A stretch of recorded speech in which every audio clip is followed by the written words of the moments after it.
Baik, Assalamualaikum warahmatullahi wabarakatuh. Pertama-tama, perkenalkan kami dari kelompok 4 yang akan membawakan materi tentang RAB atau Rencana Anggaran Biaya dan RKS Rencana Kerja dan Syarat-syarat dari mata kuliah Manajemen Proyek. Tak perlu berlama-lama, saya akan memperkenalkan anggota kelompok saya. Saya sendiri selaku moderator.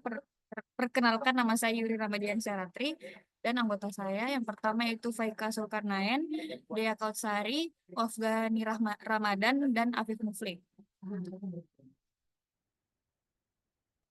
Baik, mari masuk ke dalam materinya. Yang pertama itu pendahuluan dalam proyek konstruksi, perencanaan dan pengelolaan biaya serta pelaksanaan pekerjaan sangat penting untuk menjamin efisiensi dan efektivitas.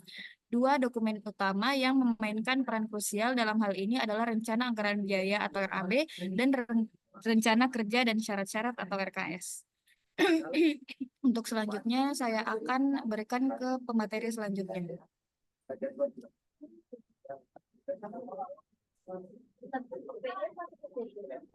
Baik, sekarang mari kita mulai dengan definisi RAB.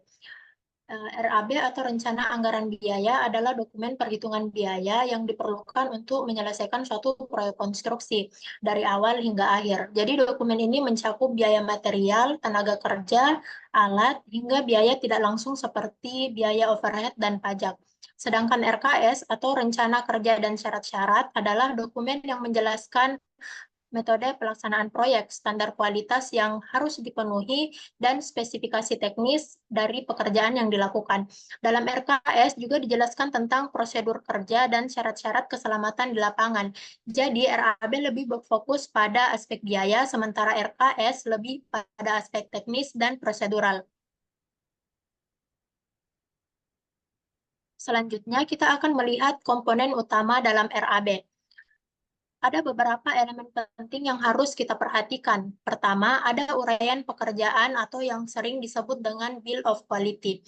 Uraian pekerjaan ini berisi daftar semua pekerjaan yang harus atau akan dilakukan dari pekerjaan tanah, struktur bangunan, hingga pekerjaan finishing. Kemudian ada volume pekerjaan. Volume ini dihitung berdasarkan desain dan gambar kerja, misalnya berapa banyak material yang dibutuhkan atau berapa luas area yang akan dikerjakan. Selanjutnya adalah harga satuan, yang merupakan biaya dari setiap satuan pekerjaan, seperti biaya untuk 1 meter kubik beton atau 1 meter persegi pemasangan dinding. Komponen biaya lainnya adalah biaya langsung yang meliputi biaya material, tenaga kerja, dan peralatan. Tidak ketinggalan ada juga biaya tidak langsung yang mencakup biaya administrasi, keamanan, dan keselamatan kerja, serta biaya tak terduga yang mungkin timbul dalam proyek.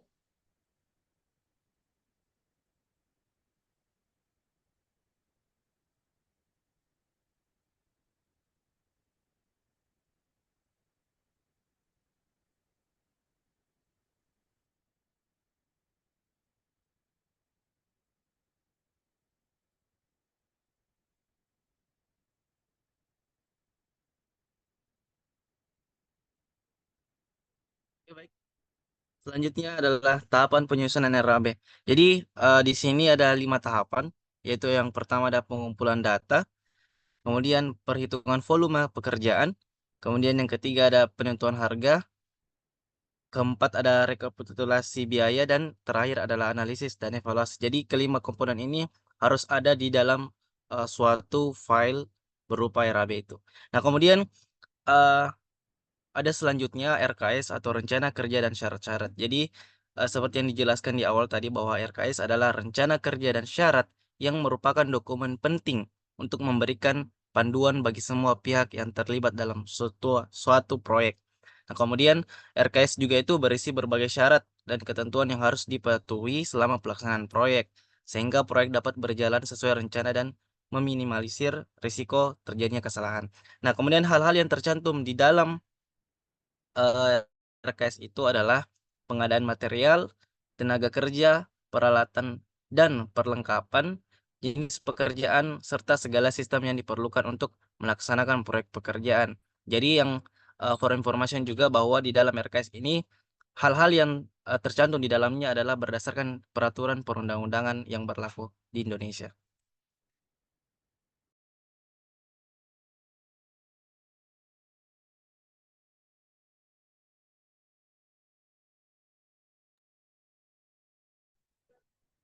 Baik, selanjutnya rencana kerja dan syarat-syarat umum terdiri dari 3 bagian.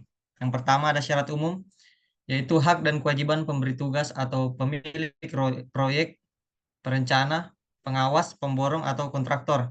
Kemudian ada kontraktor harus mematuhi tata cara pelaksanaan atau peraturan-peraturan pembangunan dari pemerintah daerah setempat. Kemudian yang kedua ada syarat administrasi, yaitu peraturan-peraturan pelaksana, rencana kerja, dan jangka waktu pelaksanaan kerja. Yang ketiga ada syarat teknis, yaitu keamanan, keselamatan, kesehatan, kenyamanan, dan kelengkapan prasarana.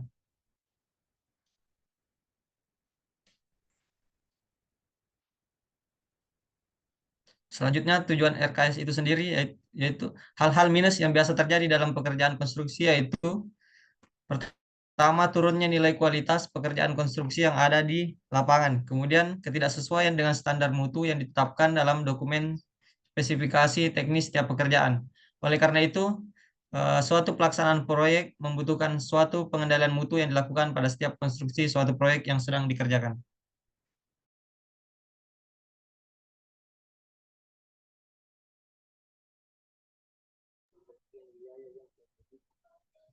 Selanjutnya itu ada hubungan antara RAB dan RKS, di mana RKS sebagai dasar penyusunan RAB, di mana spesifikasi dan metode kerja dalam RKS menjadi acuan dalam penyusunan RAB.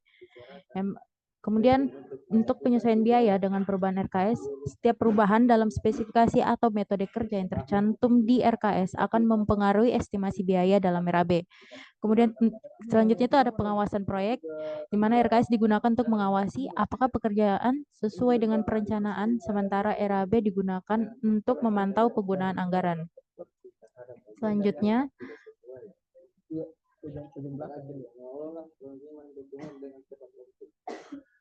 adalah pengelolaan RAB dan RKS dalam proyek, di mana itu monitoring progress RAB dan RKS menjadi panduan untuk memonitor kemajuan proyek dan biaya yang dikeluarkan. Kemudian menjadi penanganan deviation atau perubahan desain atau kondisi lapangan.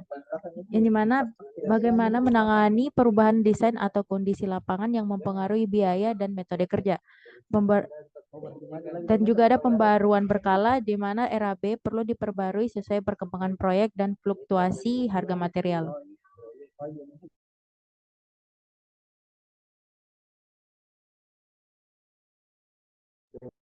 Baik, dengan kesimpulan rencana anggaran biaya atau RAB dan rencana kerja dan syarat-syarat RKS memiliki keterkaitan yang sangat kuat dalam proyek konstruksi.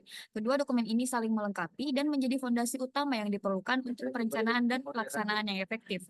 Pengelolaan yang tepat terhadap RAB dan RKS sangat penting untuk memastikan proyek berjalan sesuai dengan jadwal, anggaran, dan spesifikasi yang telah ditetapkan. Untuk mencapai efisiensi dan pengendalian biaya, diperlukan pemanfaatan teknologi, monitoring secara berkala, serta komunikasi yang efektif antar pihak yang terlibat dalam proyek. Strategi ini berperan penting dalam menjaga kelancaran proyek ini dari awal hingga selesai. Dengan adanya beberapa daftar pusaka yang telah kami menjadikan referensi,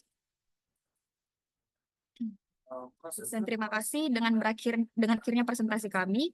Baik, saya tutup presentasi hari ini. Saya selaku perwakilan kelompok 4 izin undur diri. Terima kasih atas perhatiannya. Wabillahi taufiq wal hidayah. Wassalamualaikum warahmatullahi wabarakatuh.